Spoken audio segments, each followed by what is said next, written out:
ಸೋನೆಯಾಗಿರುವ ಕೇಶವಿರುವ Leo ದೊಡ್ಡ ಬಂಡೆಯ ಮೇಲೆ ನಿಂತು ಗರ್ಜಿಸುತ್ತಾನೆ. ಕೆಳಗೆ ಜಿಂಕೆ, ಮಂಗಗಳು ಮತ್ತು ಜೇಬ್ರಾಗಳು ಜಮಾಯಿಸುತ್ತವೆ.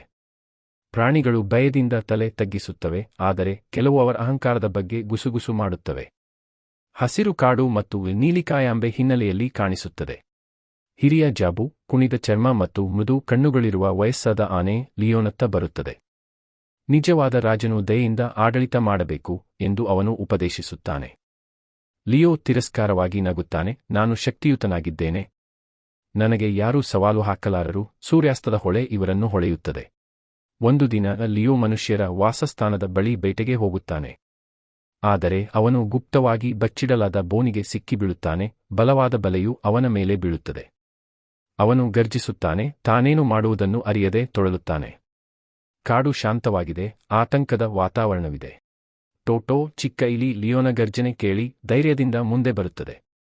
ಅದು ಗಟ್ಟಿಯಾದ ಕಂಬಿಗಳನ್ನು ಕಡಿದುಹಾಕಲು ಪ್ರಾರಂಭಿಸುತ್ತದೆ. ನೀನು ನನಗೆ ಏಕೆ ಸಹಾಯ ಮಾಡುತ್ತಿದ್ದೀಯಾ? ಲಿಯೋ ಕೌತುಕದಿಂದ ಕೇಳುತ್ತಾನೆ.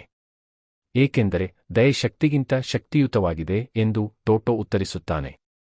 ಬೇಲೆಯಿಂದ ಬಿಡುಗಡೆಗೊಂಡ ಲಿಯೋ ಟೋಟೋಗೆ ತಲೆ ತಗ್ಗಿಸುತ್ತಾನೆ.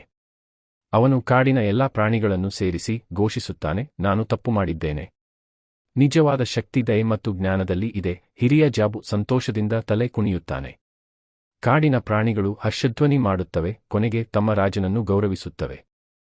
ಕಥೆಯ ನೈತಿಕ ಪಾಠ: ವಿನಯವೇ ನಿಜವಾದ ಗೌರವವನ್ನು ತರುತ್ತದೆ.